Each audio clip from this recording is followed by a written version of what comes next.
tenemos dos invitados. ¿Quiénes son? José Hernán Molina y Andrea Salinas Aguirre. Ambos son psicólogos. Son docentes en las distintas universidades, los dos. Andrea en estos momentos es subdirectora de Adolescentes en Conflicto con la Ley Penal. Fue subdirectora del Patronato de Internos y Liberados. Esto depende del Ministerio de Seguridad. Y donde está ahora depende del Ministerio de Desarrollo Social.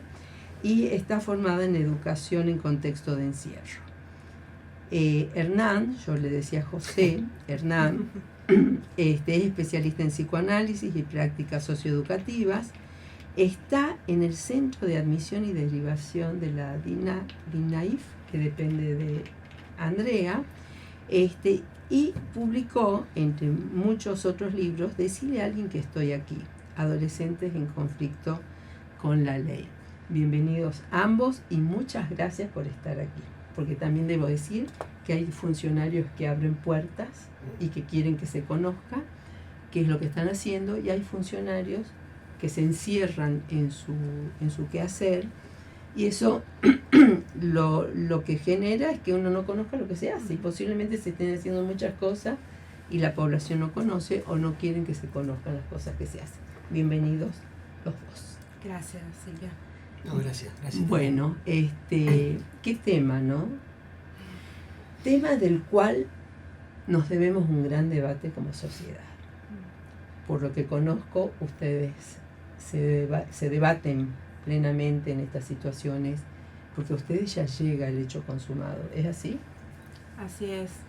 Yo siempre digo que los adolescentes, la presencia del adolescente en el sistema penal es después de haber atravesado múltiples situaciones, ¿no? de exclusión, de vulneración de derechos, de carencias significativas en sus entornos familiares, sociales, comunitarios. Así es. Entonces, sí es una población compleja, ¿sí? Porque nos llega ya con una trayectoria muy marcada de vulneración y de exclusión, y ahí tenemos que estar nosotros como subdirección para poder acompañar a estos adolescentes y a sus familias también, porque el trabajo no solo es con el adolescente, sino también es con la familia. Bajo la órbita de la subdirección hay varios dispositivos. ¿Cuáles son? Uno de los dispositivos es el CAT, que es el Centro de Admisión y Derivación, que es donde trabaja Hernán como psicólogo. El CAT es un centro que abre sus puertas en el 2020, ¿sí? Junto con el nuevo Código Procesal Penal. Juvenil. Exacto. Entonces, viene el CAT a ser un centro de aprehensión especializado. Trabajan con la justicia. Sí, cuando un adolescente es aprehendido, es ingresado al CAT. El CAT trabaja a las 24 horas del día, los 365 días del año. Sí. Hay un equipo interdisciplinario de psicólogos, trabajadores sociales y abogados que evalúan en 24 horas la situación de ese adolescente, ordena un poco el circuito penal y hace la derivación. ¿En qué condición llega ese joven? Bueno, ahí Hernán te puedes comentar que es el psicólogo del CAT. Del equipo. Y sí, la fenomenología es como muy amplia, ¿no? Está desde el que llega en una situación de calle bastante marcada de hace varios días, está el que quizás no de varios días, pero por lo menos ese día. Está el que no tiene necesariamente una situación de calle, pero que uno sí puede observar que hay esto que llamamos las ceremonias mínimas de cuidado, también bastante ausentes. También hay algo que me parece ético mencionarlo. En este último tiempo llegan más golpeados que antes. ¿Qué significa? Bueno, que la aprehensión, sea civil o policial, depende de la suerte de turno, está siendo un poco más mucho más violenta. Entonces también en eso es cierto que tenemos un protocolo de que al CAT para ingresar hay que ingresar con un acto médico. Entonces no ingresa en cualquier estado. Para ingresar es porque hay ciertas condiciones mínimas de salud que están bastante bien marcadas y establecidas y cuidadas, como por ejemplo que no entren en estado de consumo, por ejemplo. O si alguna herida se cure y recién se ingresa al CAD, todo. Pero los ingresos suelen ser, en esta descripción que más o menos te doy, de 17 para abajo, 13, 14, 15, 16. ¿Qué significa que no pueden entrar en estado de consumo, Hernán? De consumo actual. Sí. ¿Y cómo hacen? O sea, antes que lleguen a ustedes, ¿por dónde pasan? Hay un protocolo que es automáticamente de la aprehensión, policía le informa a Fiscalía y Fiscalía da la orden que el adolescente sea trasladado al CAD. Eso es para evitar el mayor tiempo por patrullero, por comisaría, por cualquier otro tipo de... Al llegar al CAD se le da un papel, que es un acto médico, para que vayan al Hospital Avellaneda. El Hospital Avellaneda, o al Carmen, depende, sí. O el Hospital de Niños, sí. Ahí en el Hospital Avellaneda se hace este examen clínico, donde si el adolescente presenta signos visibles de consumo, se hace una derivación interna entre el servicio de salud al Ovalle. Al Ovalle, bien. Habrá una desintoxicación previa que hacer, etcétera, etcétera, y una vez que eso se logra, con ese acto médico, vuelven ahí al CAD, efectivamente a lo que sería el ingreso formal que le llamamos nosotros, digamos. Bueno, eso es más o menos el circuito de ingreso. ¿Y a partir de que pasan? Y una vez que ingresan al CAD, en la mayoría de los casos intentamos que se puedan bañar. Ustedes tienen sí, exactamente, tenemos instalaciones que tienen que ver con el baño, la ducha, la comida, ya sea el desayuno, el almuerzo, la merienda, la cena, la ropa si hace falta y el descanso por ahí si vienen muchos días de no dormir, suelen pasar bastante tiempo durmiendo. Hasta que nosotros hacemos las entrevistas, etcétera. Claro. ¿Y a partir de ahí? Bueno, hay un protocolo de ingreso donde el operadora, que sería como un preceptor, sí. Es quizá el primer contacto. El primer contacto es el personal policial del CAD. ¿Por qué digo del CAD? Porque sí creo que hemos hecho un laburo bastante importante en que ese personal policial se adapte a la población, ¿no? Y se forme. Sí, no quería usar esa palabra, pero no, la capacitación. Sí, claro. Tiene que ver con la formación. Tiene que ver con la formación y tiene que ver con la deformación de ciertos prejuicios, de ciertos estereotipos, de decir... ojo, también es cierto que nosotros también hemos aprendido mucho de ellos, ¿no? Es decir, nosotros hemos aprendido mucho a evaluar riesgos, manejar situaciones de tensión, porque, digamos, no llegan los abanderados de la escuela, al CAD llegan los que no suelen usar el recurso de la palabra para solucionar ciertos conflictos, ¿no? Entonces, pero... está ahí, está el operador, lo ingresa, le hacemos algunas preguntas de rigor, con quien vive, etcétera, bla. Y de ahí sí pasamos a lo que sería la evaluación interdisciplinaria con trabajador social, abogado y psicólogo. No sé si querés te cuente de qué va esa evaluación, básicamente. Lo que me parece importante es, a ver, vos dijiste cómo llegan. Cuando dijiste que llegan muy golpeados, golpeados por la vida, sin duda, pero también con signos de violencia, ¿por dónde puede ser? ¿Por justicia por manos propias? ¿Que puede ser por la misma policía? ¿Por dónde? De hecho, el pánico de ellos era a las presiones civiles. Claro. Es decir, para los adolescentes, ser aprendidos civilmente es... No saben a lo que se llega, porque con la policía dentro de todo... Debería. Estamos de acuerdo. Debería. Ese es todo un tema. Sí, he visto gente, yo estoy en el Comité Provincial de Prevención de la Tortura y vemos en las comisarías cómo llegan también, ¿no? Por eso, ese es todo un tema que me parece que hay que trabajar. Lo supera a nosotros. Sí, por supuesto. Pero que no debe tampoco ni silenciarse ni invisibilizarse porque es muy importante. Por ahí pasa, ¿no? Que esto no se silencie. Porque para esto nos tenemos también que formar, y los del servicio penitenciario, los policías, todos los trabajadores que tienen que ver con estas instituciones, pero la sociedad también. ¿Por qué uno plantea esto? Porque lo único que se piensa cuando se habla en jóvenes y que están en conflictos, recién hablábamos con Andrea, y hay un autor que dice jóvenes en contacto con la ley penal. No en conflicto, porque el conflicto lo tiene la ley penal que no sabe cómo trabajar con los chicos. Exacto, coincido plenamente. Porque es al revés la cosa, ¿no? Pero lo que uno ve es que ustedes ya llegan con el joven en esta situación. Ahora, ¿por qué llega el joven a esta situación? Sin romantizar la situación, sin duda, para nada. Pero ¿qué es lo que está pasando en las comunidades? ¿Qué es lo que pasa en la sociedad? ¿Y qué pide la sociedad?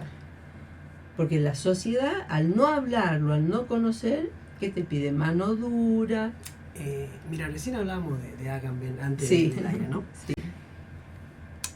El tipo plantea, Sí. pero digo, El autor. el autor plantea, él le da mucha importancia al problema de deslegitimación que sufren las instituciones, Totalmente. ¿no? ¿Qué sería una institución? Una escuela. Una escuela, pero en tanto función es una terceridad. Totalmente. Si la institución es eso que hace que entre dos haya algo más. Así es. Porque cuando hay entre dos, florecen las pasiones, ¿no? Tanto para en el amor hacen falta Sí, instituciones, sí. en el noviazgo, el casamiento, bla, y también en el odio hacen falta instituciones. La policía es una institución. Totalmente. Justamente, ¿para qué? Para evitar que el policía fulano de tal ejerza sobre el presunto ladrón fulano de tal el odio que hasta, te diría, tiene todo el derecho a sentir. Sí. Tiene todo el derecho a sentir. Totalmente. Pero la institucionalidad hace que él no pueda hacer lo que quiera. Ahora, si la institucionalidad cae, aparecerá más del nombre propio de ese policía que de la institución a la que representa. Totalmente. ¿Qué hace el CAD a mi criterio? Instala institucionalidad. Es decir, el CAD le da a ese adolescente que ingresa al CAD unas horas de institucionalidad. Totalmente. Y digo el CAD, y digo Puente, Sí, y digo sí. CAD, y digo... Que no, Porque no- tienen otras instituciones. tenemos ¿no? otras Sí. y no es menor esto que te está planteando, porque creo que viene por ahí a suplir, ¿no? Esta cuestión de poder escuchar, ¿no? De poder Totalmente. escuchar en esa situación, Sí. ¿no? Sí, sí, Entonces, y el desafío que también creo que tiene el CAT es poder escucharlo en esas 24 horas, ¿no? Que no es un dato menor, No, ¿no? no, no, no. Poder observar la situación, hacer un análisis de la situación, un informe de esa situación, porque además después lo que hace el CAT es derivar, ¿no? Claro. Tenemos otros dispositivos, hay 3 dispositivos más, que es el Puente, el PLAT y el dispositivo surpenal, que son dispositivos territoriales porque están en el medio libre, Sí. ¿no? Muchos de ellos también llegan por derivación al CAT, se derivan los adolescentes. El Puente toma adolescentes no punibles, ya sea por la edad o por la causa. Ujú. Me parece importante hacer esta aclaración porque no punible no es sinónimo de inimputable o de un adolescente impune, por así decirlo, ¿no? Si estamos hablando de un adolescente que entra en conflicto con la ley, ¿sí? Que no es punible ya sea por la edad o por la causa, Claro. pero tiene un acompañamiento y un abordaje. Eso es muy importante. Es importante, y te voy a dar otro dato, Silvia, que es una de las pocas provincias, Que lo ¿sí? tiene, que tiene un sí. dispositivo que trabaja con adolescentes no punibles, ¿no? Que hace ese acompañamiento, obviamente desde una mirada proteccional, que ese es un lineamiento que atraviesa todos los dispositivos, que es corrernos de esa mirada punitivista Claro. y enfocarnos en un sujeto de protección y de restitución de derechos. Así es como trabajamos con todos los dispositivos. Después está el PLAT, que es el Programa de Libertad Asistida Tutelar, que es un dispositivo que ya trabaja con adolescentes que están dentro de un proceso penal, porque son adolescentes punibles en cualquiera de sus instancias del proceso. Y después el dispositivo surpenal, que es un dispositivo relativamente nuevo, que la idea justamente era poder descentralizar y llegar al sur de la provincia, ¿no? Que también sí, es muy importante. es muy importante. Y a raíz de este dispositivo y de que venimos haciendo un trabajo también articulado, ¿no? con los jueces, es que bueno, también tenemos adolescentes del sur que ingresan al CAT, que también para nosotros que ese adolescente no esté en comisaría es muy importante, ¿no? Es que no debe estar en No debe, comisaría, bajo ningún punto de vista. pero a veces estamos... están. Que escapa tal vez a ustedes, ¿no es cierto? Yo creo que estos son temas que también hay que trabajarlos. Cuando uno recorre, lee y demás, hay veces que la gente, o periodistas, o la sociedad, dice, no, el tema de la inseguridad hay que trabajarlo con más policías, ¿sí? Hay que trabajarlo con más mano dura. Y uno dice, bueno, hace falta policía para que nos cuide a todos, ¿no es cierto? Ahora, la inseguridad, ¿por qué aparece?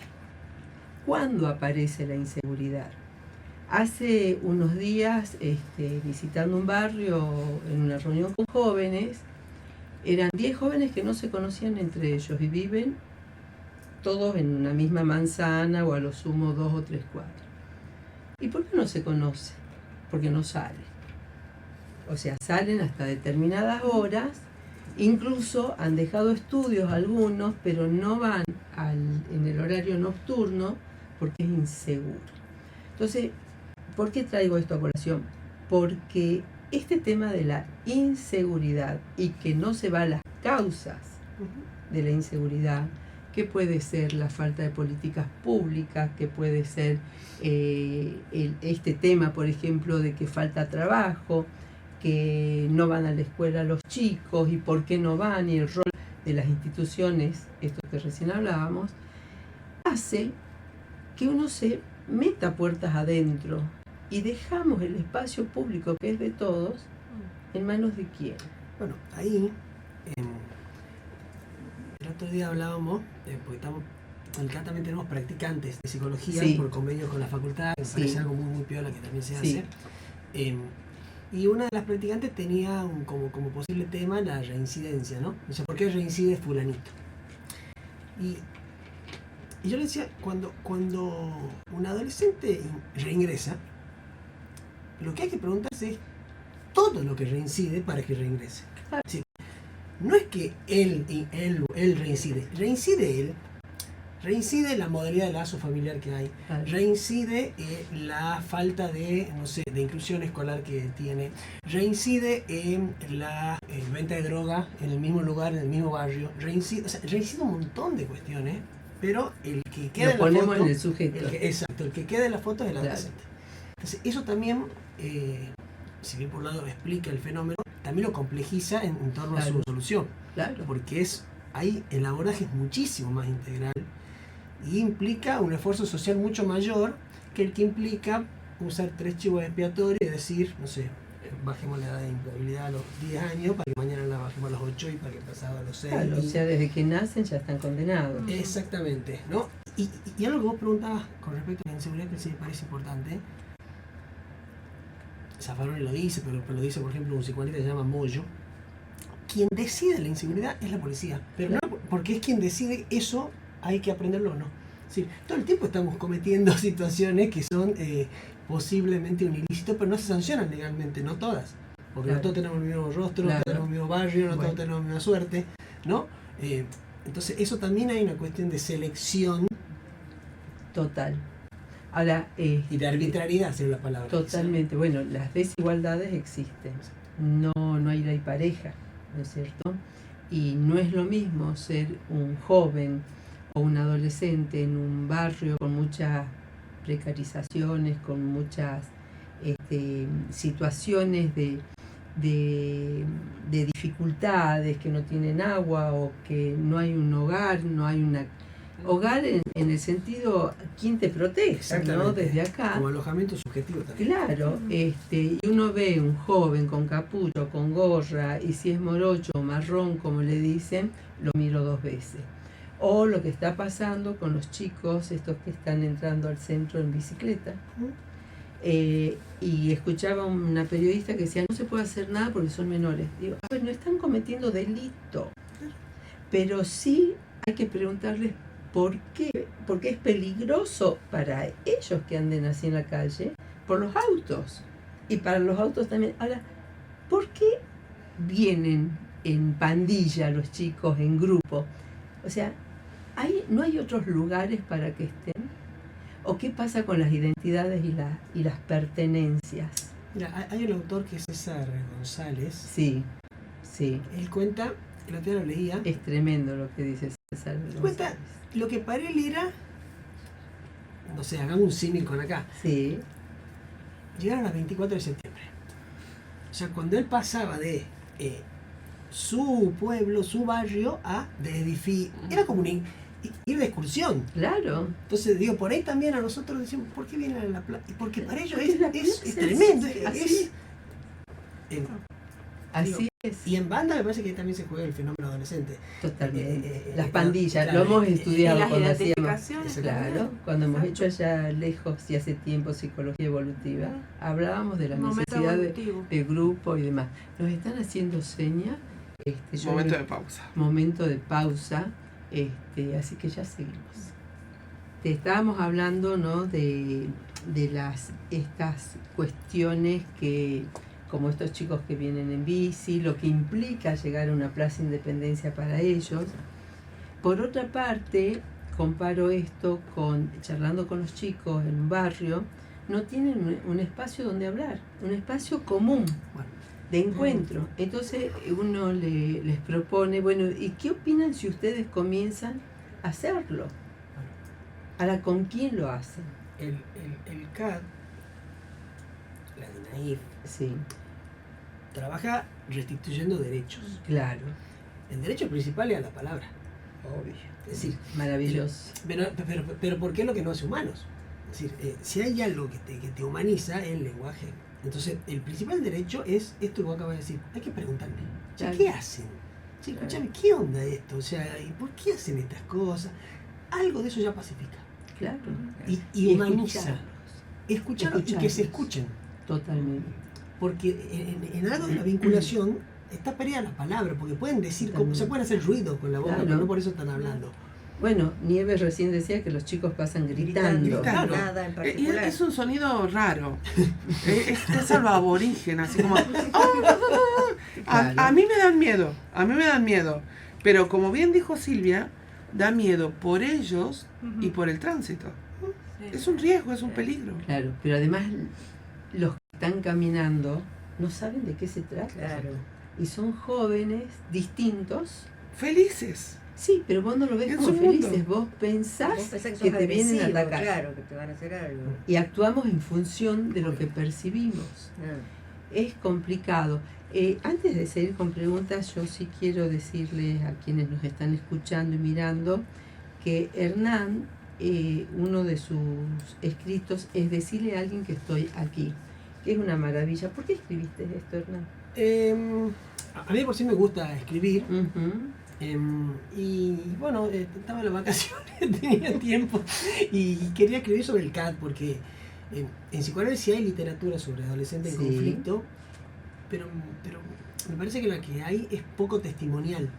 Claro. Y a mí me parece que en este tipo de cuestiones hay que ser cada vez más testimoniales, hay que hablar más de las situaciones concretas en las que trabajamos.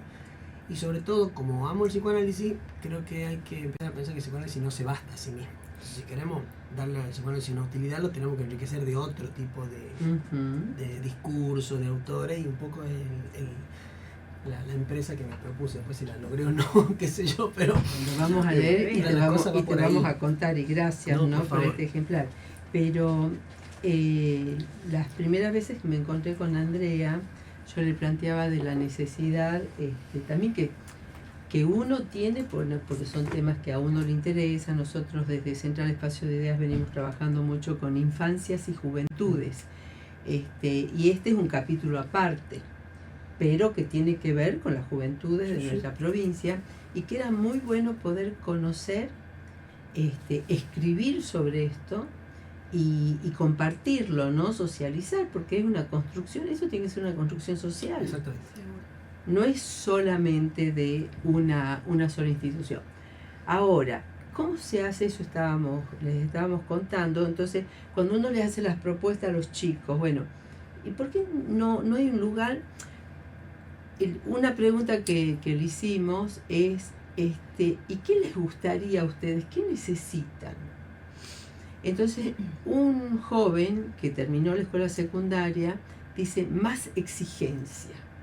¿Exigencia de qué y de quién? Y se queda pensando, o sea, es el concepto que desde la sociedad se tiene. Hay que exigir, hay que sacrificar. Le digo, pero a vos, ¿qué te hubiese gustado? Y es como que de a poco se fue soltando y todos han coincidido que necesitan lugares de encuentro para hacer deportes, para hacer un taller, inclusive no solamente entre los jóvenes, sino hay mamás, hay abuelas, hay abuelos, que se tienen que encontrar en algún espacio.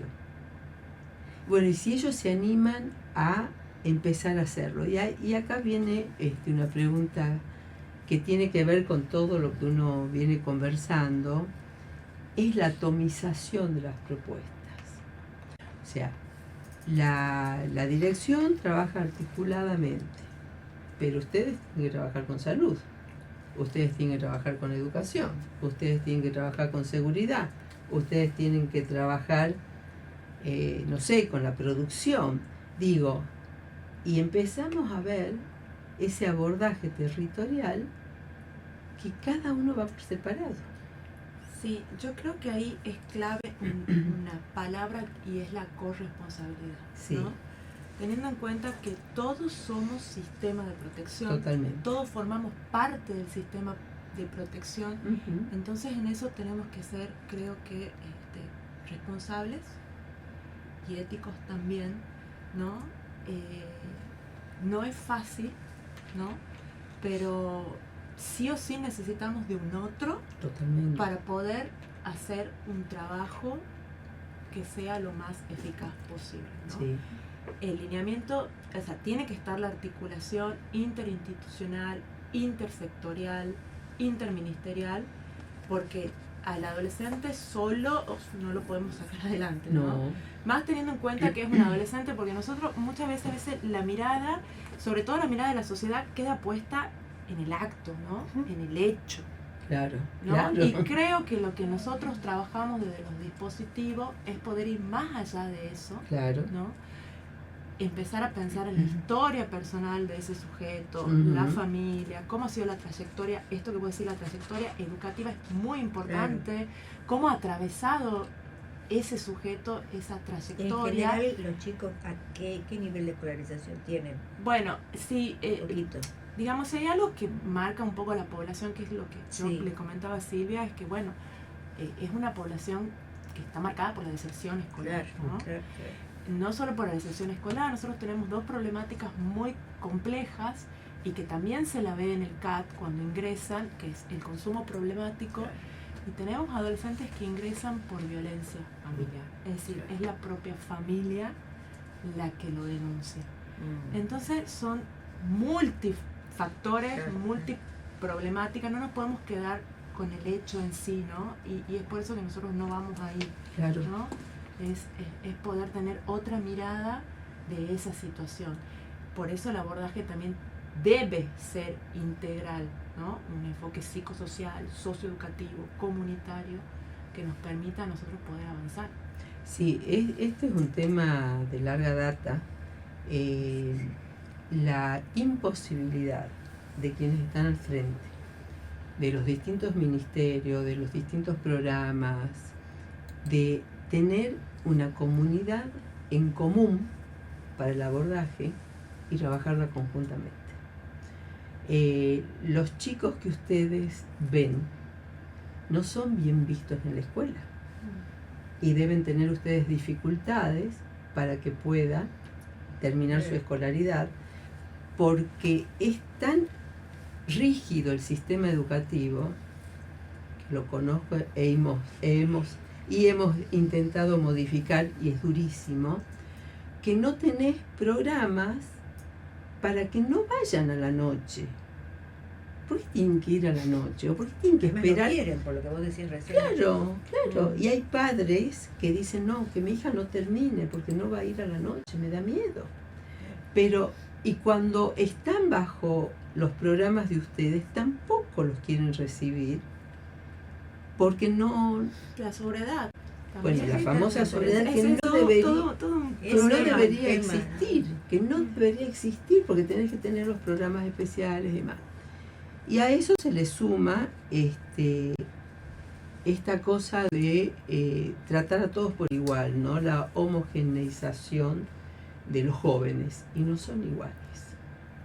Perla Semanovich, que es una capa en la educación, ella habla de como de ciertas paradojas de la exclusión, ¿no? Y dice, las propias instituciones se encargan de que ese adolescente que excluyeron siga siendo... Por supuesto. O sea, es como diría Serena, le piden el carnet de pobre al día, ¿no? A O sea, mí me tenés que ser- pedían, con la asignación universal, me decían, es que ustedes quieren que estén en la escuela los que nosotros queremos que no estén. Exactamente. Mándamelo pero bien. Claro. O mándamelo y consuma pero cuando ya no consuma. O mándamelo. Claro, es decir, y el concepto hay- de deserción no es el joven el que deserta, es el sistema Claro, que la lo escuela que no excluye. lo quiere tener mal. Digo, porque tiene que ver también con estos conceptos que uno los tiene muy Y incorporados. porque son incómodos. O sea, Por supuesto. También son sujetos incómodos para la Totalmente. institución. Nosotros en el CAT pasamos momentos difíciles. No es que es pura Ujú. armonía. Tenemos tensión, salimos. Pero bueno, hay que soportar esa. Por supuesto. Hay que ponerle el cuerpo a esa situación. Por supuesto. Y Porque parte. ya como estamos también muy cerquita de la hora, ¿cómo ven las propuestas de ustedes? O sea, ¿cómo ese trabajo que se hace? A ustedes les toca una población bastante difícil, como ya dijimos. Recién le comentaba a Andrea que, bueno, hay chicos que quieren hablar más que otros. Ujú.